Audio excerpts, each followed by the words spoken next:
My next guest making a big announcement on Mornings with Maria. Joining me now, former Georgia State Representative Vernon Jones. Vernon, good morning to you. First, let's start with your big news. What are you sharing with us this morning?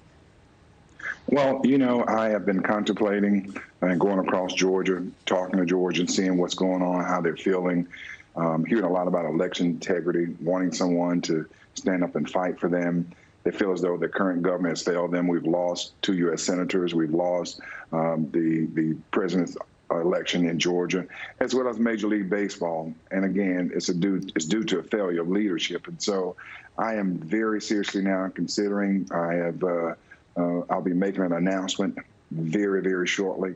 And obviously, I'll be coming back here to let you all know the exact time I do it, but it's going to be very soon, very soon. Okay, sir, let's talk about what's going on in Georgia right now. Governor Brian Kemp, obviously, under fire right now for the voting bill, the voting rights bill that he had just passed. You know, what's your stance on what Georgia is doing to try to shore up its voting rules and the criticism that's it's coming under fire for? Well, I think it's a day late and a dollar short. When the governor had an opportunity to address this early on, when he and the Secretary of State were knowledgeable of what the Secretary of State had done with Stacey Abrams signing that agreement in the back room that changed election laws. Only the members of the General Assembly can change election laws, so obviously that was unconstitutional. But then he could have called a special session to address those issues. That didn't happen. And to respond when he signed that bill more recently with the theatrics of signing it in front of a plantation, which was staged, he really didn't carry that bill. That bill was carried by the General Assembly. They had to fix some of that mess, but that's a step in the right direction. Here's the big deal. The voting system is the same. Most Georgians feel very uncomfortable with that system. We have to change. If I were governor, or if I become governor, I would not have that system in place. We will make a change. What kinds of changes would you consider proposing? Well, first of all, we'll look at it and we'll put it back out to bid and see what other voting machines or voting apparatuses are out there, voting systems. And more importantly, we want something that would be USA made and USA based. That's important. That's important to Georgians. We have to feel comfortable with the integrity of the election system. At the same time, when I hear this foolishness about how this is Jim Crow, there's nothing about this legislation as Jim Crow. I believe, and like many others, that black people shouldn't be demeaned by saying they can't have an ID. As a matter of fact, IDs are free. But look at the tip of the spear here. This is liberal whites getting Stacey Abrams to do this because she believes by getting liberal whites behind her, it can help her with her political aspirations. But that dog just won't hunt in Georgia. She is not going to be able to come in and do the kind of things that she's been doing with the previous governor or with the governor now and the Secretary of State. I would not tolerate that. I would not stand for that. I would fight for Georgians. We cannot allow election integrity to have a cloud over it. Mr. Jones, you said that you would be making your announcement to run for governor, you know, the announcement would be imminent. Are we talking about in the next minutes, hours, days? Can you give us a timeline or tell us that you're actually doing it? Within the next few days, I'll make known what my decision is going to be. I can tell you now, we're excited about what is happening. We're excited about the information and all the support we've been getting across the state from Georgians who want to fight. Obviously, President Trump in Georgia as well, like 88% approval rating. People know that I stood with President Trump. I didn't cut and run. I was there with him. I support his agenda. I support his legacy. As a matter of fact, you're seeing Washington fall apart now because of the leadership that's there now. Our current governor did not stand with this president on election integrity.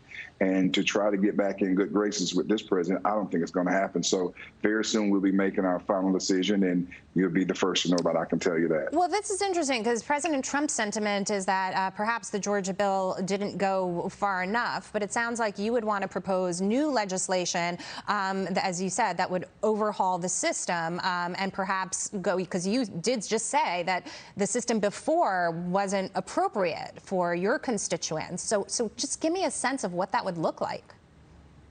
Well, again, first of all, there's too many questions about the current system. Just too many questions. It's too much doubt about it. And the best way to restore the confidence of Georgians is to go and look at this and other systems. But here's what we want to focus on: making sure that that system is U.S. made, making sure that that system has all the data, all the information housed in Georgia, and making sure that system is safe, is foolproof, that you cannot in any way do some of the things that's been alleged now by many Georgians. So I want to make sure that it's safe, that it has integrity, it's transparent, and people feel comfortable with it, and putting it back out to bid and looking at evaluating other systems. I think that's important. Let me ask you this. With respect to mail-in voting and an expansion of that system, do you feel that it's not appropriate to ask for signature verification on mail-in ballots? Well, you know, the thing about signature verification, people sign their signatures different ways at different times. Having a photo ID, that is a good way to make sure that the person who's voting is in sync with the ballot. That's important. It is important, right? You know, it is important as we expand our mail-in voting programs to say the votes have to be valid. Nobody's saying that you can't do it that way, but you need that extra step. And as you mentioned, you've said this several times, election integrity is important. It's important to every single American to know that their vote counts. Well, the other thing, too, it's kind of interesting. Delta Airlines, who made some fuss, who took sides with the liberals, you're required to have an ID to get on that plane, photo ID. If you go to Major League Baseball's headquarters, you have to show an ID. Hotels, you have to show an ID. When you go to the White House, I bet you have to show an ID. I know it because I've experienced it many times. When you go get your COVID shot, you have to have an ID. And so this cancel culture, I mean, even with Coca-Cola telling white employees to be less white, can you imagine if they told black employees to be less black? And to see them get on board with this far left. And let me tell you, there's a question here with Stacey Abrams. First, she said she was against it being against Major League Baseball boycotting in Georgia. Right.